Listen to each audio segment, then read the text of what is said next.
വെഞ്ഞാറമൂട് കൂട്ടക്കൊലക്കേസിലെ പ്രതി അഫാൻ എന്ന 23 വയസ്സുകാരനെ കുറിച്ച് ഓരോ ദിവസവും ഞെട്ടിപ്പിക്കുന്ന വിവരങ്ങൾ തന്നെയാണ് പുറത്തു വരുന്നത്. ഇതെന്താണ് എന്നും ഈ ഒരു വാർത്ത മാത്രമേ ഉള്ളൂ എന്ന ചോദ്യത്തിനുള്ള ഉത്തരം നമ്മുടെ ചുറ്റും 23 വയസ്സെന്നോ 10 വയസ്സെന്നോ 15 വയസ്സെന്നോ പ്രായവ്യത്യാസമില്ലാതെ ഓരോ കുട്ടികളുടെയും മനസ്സിൽ ക്രിമിനൽ മനസ്സായി മാറാനുള്ള സമയം അതിക്രമിച്ചു കഴിഞ്ഞു എന്നുള്ള വ്യക്തമാക്കുന്ന വിവരങ്ങളാണ് ഈ അഫ്സാനുമായി ബന്ധപ്പെട്ടിട്ടുള്ള വാർത്തകൾ പുറത്തു വരുമ്പോൾ മനസ്സിലാക്കാൻ സാധിക്കുന്നത്.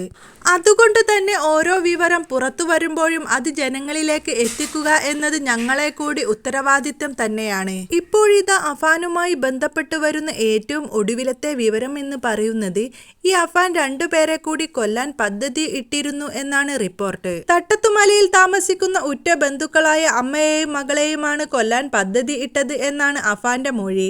ആശുപത്രിയിൽ അഫാനെ സന്ദർശിച്ച മാനസിക ആരോഗ്യ വിദഗ്ധനോട് ഇക്കാര്യം വെളിപ്പെടുത്തിയത് 5 ലക്ഷം രൂപ കടം ചോദിച്ചിരുന്നു എന്നും ഇത് നൽകാത്തതിൽ അവരോട് പക തോന്നി എന്നുമാണ് അഫാന്റെ മൊഴി.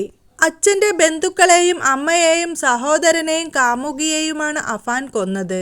ഇതിനപ്പുറം അമ്മയുടെ ബന്ധുക്കളെയും വകവരുത്തുവാൻ അഫാൻ ആലോചിച്ചിരുന്നു. ഇതാണ് ഇപ്പോഴുള്ള മൊഴിയിൽ നിറയുന്ന വസ്തുത.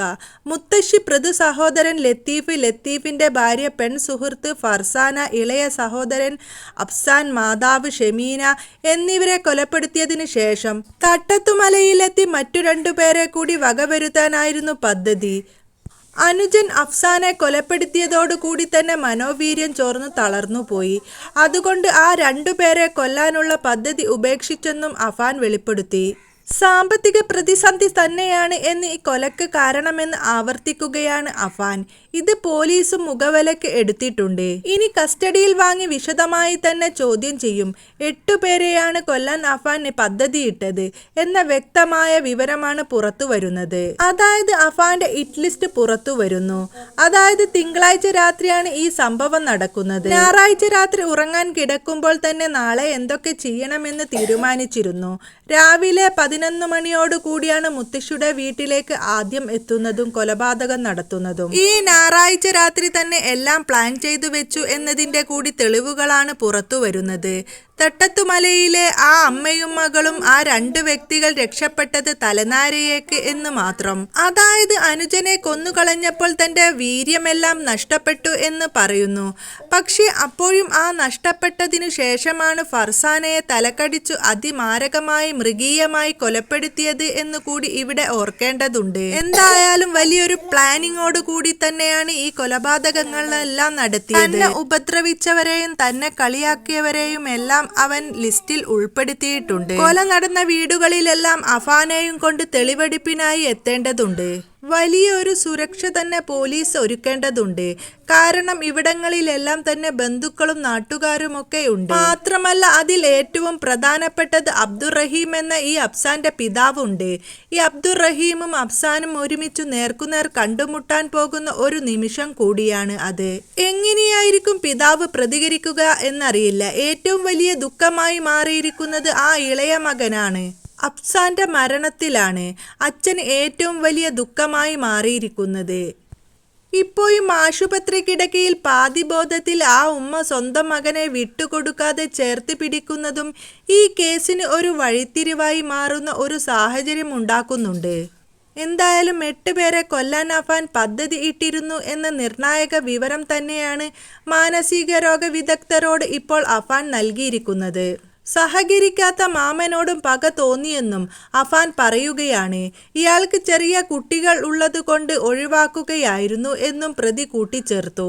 അമ്മയെയും ഉൾപ്പെടുത്തി 8 പേരെ കൊലപ്പെടുത്തി പ്രതികാരം പൂർത്തിയാക്കാൻ തന്നെയാണ് അഫാൻ തുനിഞ്ഞിറങ്ങിയത്. എന്നാൽ അഫാന് അതിന് കഴിഞ്ഞിരുന്നില്ല എന്നാണ് വാസ്തവം. കുടുംബത്തിന് ഭീമമായ സാമ്പത്തിക ബാധ്യത ഉണ്ടായിരുന്നില്ല എന്ന് അഫാന്റെ പിതാവ് അബ്ദുറഹീം ഇന്നലെ വെളിപ്പെടുത്തിയിരുന്നു. എന്താണ് സംഭവിച്ചത് എന്ന് തനിക്കറിയില്ല എന്നും അബ്ദുറഹീം പറഞ്ഞു. ഭാര്യ ഷെമിയുമായി സംസാരിച്ചെന്നും ആരോഗ്യനിലയിൽ പുരോഗതി ഉണ്ടെന്നും എന്നാൽ എന്താണ് വീട്ടിൽ സംഭവിച്ചത് എന്ന കാര്യങ്ങൾ ഒന്നും തന്നെ സംസാരിച്ചിട്ടില്ല എന്നും അബ്ദുൽ റഹീം പറയുന്നുണ്ട്. തന്റെ ബാധ്യത തീർക്കാൻ നാട്ടിൽ നിന്ന് പണം അയച്ചു തന്നിട്ടില്ല. മകനുമായി സംസാരിക്കാറുണ്ടായിരുന്നു. സംഭവത്തിന് ഒരാഴ്ച മുമ്പും സംസാരിച്ചിരുന്നു. എന്താണ് സംഭവിച്ചതെന്ന് പോലീസ് അന്വേഷിച്ച് കണ്ടെത്തട്ടെ എന്നു അബ്ദുറഹീം പ്രതികരിച്ചു. 65 ലക്ഷത്തോളം രൂപ കടമുണ്ടായിരുന്നു എന്നാണ് അഫാൻ പോലീസിനോട് പറഞ്ഞത്. എന്നാൽ ഇത് തള്ളുകയാണ് അഫാന്റെ പിതാവ് അബ്ദുറഹീം. ബാങ്ക് ലോണും മറ്റും കടങ്ങളും ഉൾപ്പെടെ 15 ലക്ഷത്തിന്റെ ബാധ്യത തനിക്കുണ്ട് എന്ന് അബ്ദുറഹീം പോലീസിന് നൽകിയ മൊഴിയിൽ വ്യക്തമാണ്. എന്നാൽ ഇത് കുടുംബത്തെ അറിയിച്ചിട്ടില്ല. അഫാനെ ആശുപത്രിയിൽ നിന്ന് ജയിലിലേക്ക് മാറ്റും. ആരോഗ്യം മെച്ചപ്പെട്ടതോടുകൂടി ഡോക്ടർമാരുടെ നിർദ്ദേശപ്രകാരമാണ് ജയിലിലേക്ക് മാറ്റുന്നത്. മുത്തശ്ശിയെ കൊലപ്പെടുത്തിയ സംഭവത്തിൽ പോലീസ് രജിസ്റ്റർ ചെയ്ത കേസിലാണ് അറസ്റ്റ് രേഖപ്പെടുത്തിയിട്ടുള്ളത്.